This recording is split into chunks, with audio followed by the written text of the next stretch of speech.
Hi everybody, how is everybody doing today? I'm going to bring you a touch down. I don't know why the camera's up in the air, but obviously it is. So I am coming on today to do a bit of a project share. I've been working on something for one of my friends. It was a birthday. I always get confused. I think it was Boxing Day or the day after Boxing Day. I think it was either Boxing Day or the day after. I was getting confused, so I do apologise. Anyway, been working on something. Didn't want to rush it before Christmas. Wanted something special for her. And I thought, oh, what can I make? What can I make? What can I make? And I wandered into one of the charity shops before Christmas and I came across the thing I'm going to show you in a minute. And I thought, oh, I wonder. So I sat down one night and I totally revamped it. It was white to begin with, and I used my scrap laces to completely transform it. So because she's seen, as well it being a birthday, because she's seen many of my cards, she's seen sort of, even though she loves my cards, I wanted to make something a little bit different, because this year I'm sort of trying to make more postcards, more tags, more postcards, that kind of thing, instead of cards, if I'm making any sort of sense. So I decided to make this. Now all I've got to add to this is a piece of Velcro. So the first thing is this. Now, I absolutely love it. I sat down one night, and if you're anything like me, your best ideas always come to you when you're sitting down, you don't know what you're making, you've got your laces in front of you. I did this with a needle and a thread, hand stitched it, and that's where your best ideas come from. So I thought, oh, I don't know, what I want to make a fabric postcard. What if I made an envelope for it to go in? So this is what this is. So I've made it out of various laces. The base of the fabric postcards made out of some vintage lace. I haven't got any on hand to show you, or have I? I tell lies. Oh, we think we have. This is it. It's probably coming up like a cream. I don't know what kind of colour is coming up on camera, but it's vintage lace, and it's like a dull cream. That's the only way to describe it, but it's really gorgeous. So yeah, I've used that as my base. And then because December's birthstone is blue, I did it in blue, and I had this trim in my stash. I believe this trim got given to me. Now please, I can't remember who gave it to me. I know it was my basket, because I've been keeping a basket, and all the trims that you ladies, lovely ladies, are sending me, they're all going in this one basket. So I can't remember offhand who gave it to me. I want to say a name, but I don't, in case it's not that person. So I'm not for me not to be wrong, I'm not going to say any names. I'm just going to say thank you very much. And I have used it. It was in my little basket, and it was all in blue and all embroidered. So I decided to use this. And then this piece of lace I haven't got around me. To show you, but this lace actually, Angie gave me this, and it was a piece, and it had that trim, because that blue trim was on the top and the bottom. So I cut the trim off to create that edge on the top of the envelope, and then I used various different pieces of laces and trims, scrap laces from where I've cut this. Sorry for the squeaky door. Chris has just decided to close the door, even though I've told him I'm filming. Oh my word, I'm gonna kill my husband. Anyway, cut some scrap pieces of lace using that same lace to create this flower. So the basis of it is just pieces of lace, and I can't remember what they call this trim, like an eyelash trim. Is that what they call it? really fluffy lace.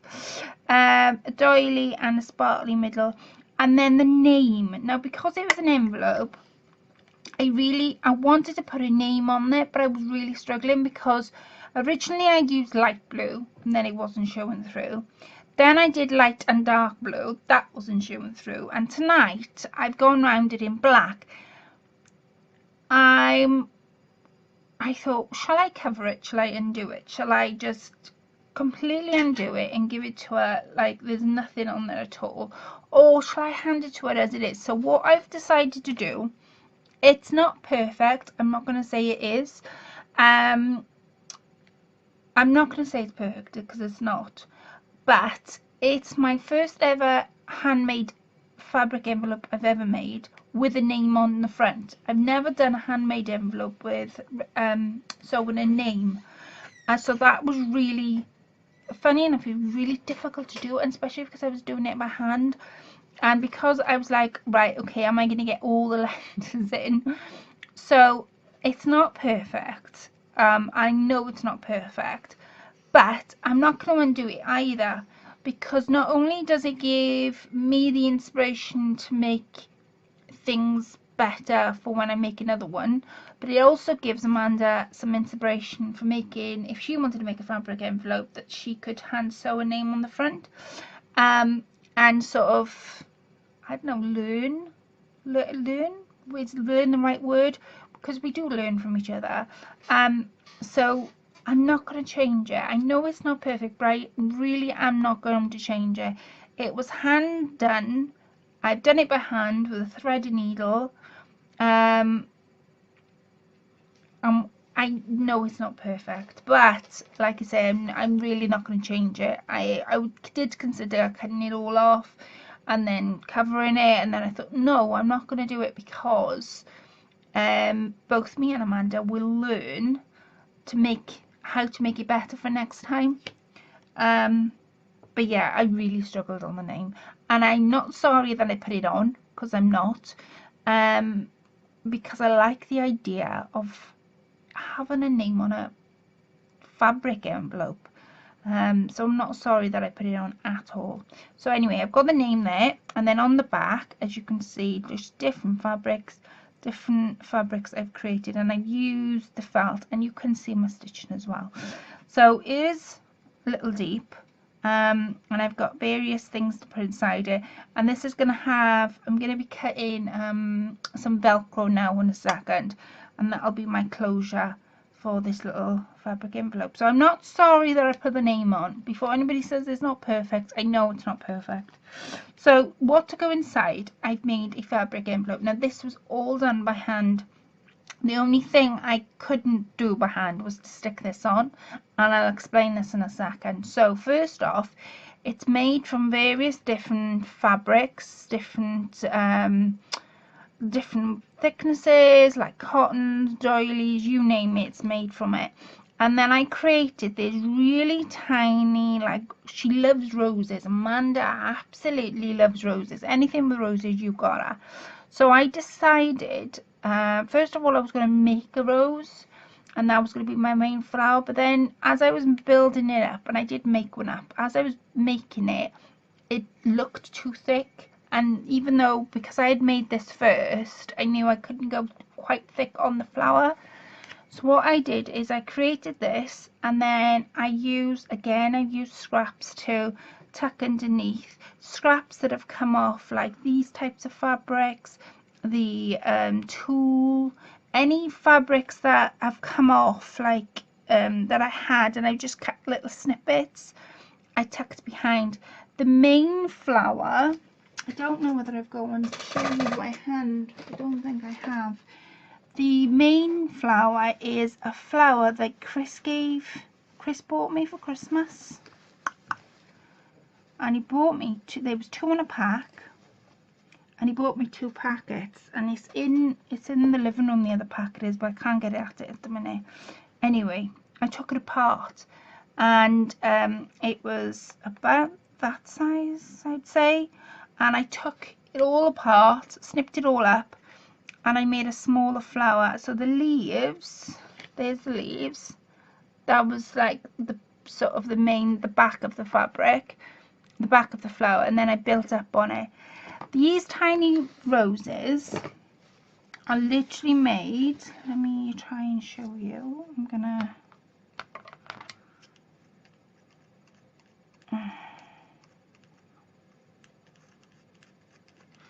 using the wrong scissors. I'm going to quickly, so it's made from this type of width, right? And all you do is turn it at an angle and then roll it. And then instead of carrying on roll it, I'm going to twist it, roll it once, and then twist it and roll it again. And then you would sew that then onto your work, and that would create a little tiny rosebud. And that's how I did those rosebuds. And then once I had sewn it on the bottom, I took some real tiny beads, which are in here. I need to put them back in my pot actually. So I actually put these beads, the tiny little beads. These were on a little necklace, and they're tiny. And I sewed, see how small they are? I sewed 5 of them. So there's 5 beads in each flower. 3 on one strand of thread, and then 2 on another. And then I went straight through the middle and sort of out the back, but it's because it's sewn, it's tucked right under this. So that's how those rosebuds, that's how they're done. This happy birthday, however, because it needed to have something that said birthday on there because it's a birthday. These are what I can actually show you. These Chris got me these for Christmas, and they're metal assortments, and so they say happy birthday, thank you. There's 2 plain that you can adjust yourself, and then of course you had the happy birthday one. So I stuck the happy birthday one on there, and it came with some flat back pearls each end, and then I coloured it with my distress crayons, Tim Holtz distress crayons. So that's that. And then on the back again I created a pocket. This fabric, it was a long strip of fabric, probably the same width as that, and I snipped off the bottom and the top, and I kept the blue, like it reminds me of a blue tulip, and I created a pocket. And this is all hand sewn. And then this little thread here I recently bought from the range, and again I used scraps up. And then I created, if I move this out of the way, this. So this is created using transferring napkin to paper. Angie gave me something over Christmas. She gave me this, and she said it was for inspiration. I was like, for inspiration, I wonder what. And when I opened it, it was this.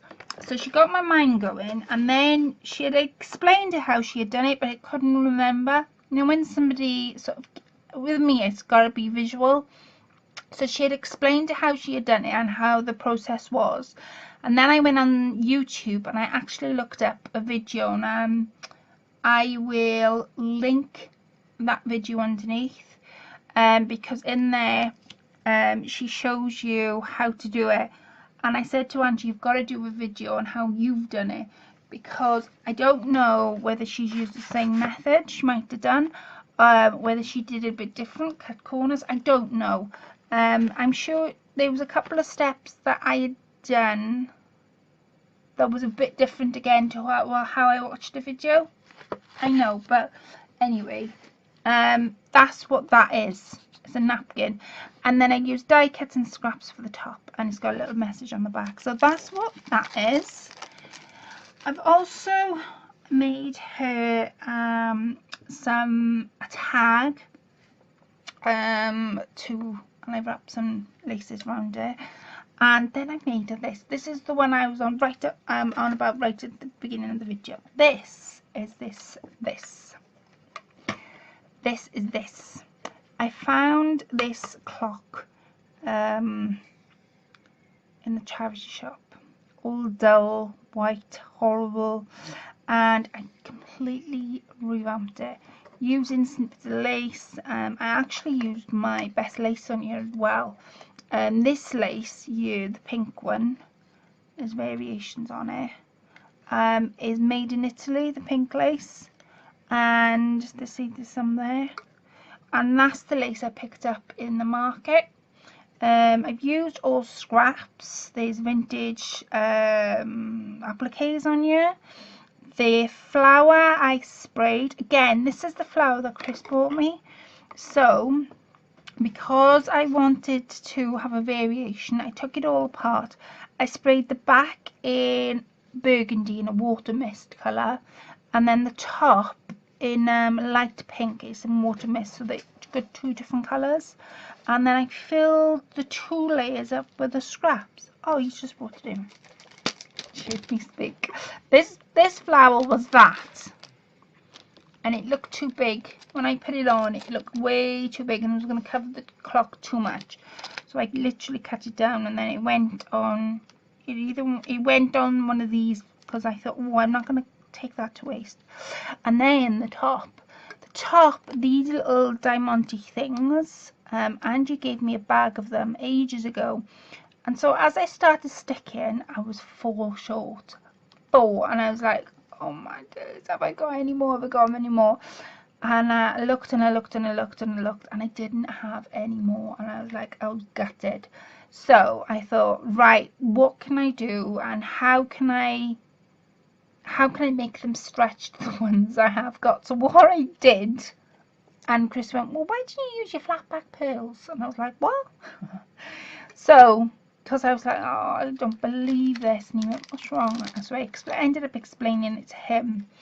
And yeah, that's what I did. I used my flat back pearls so you can actually see them. So I'm going to go up close to the camera, because sometimes a camera doesn't do a project justice. I've put the word love in there as well. She's also recently done her craft room up, in her own shabby chic style, as what I'll say. It's in her own shabby chic style. So I thought this would fit in there perfect. But knowing her, she'll admire it for some time yet.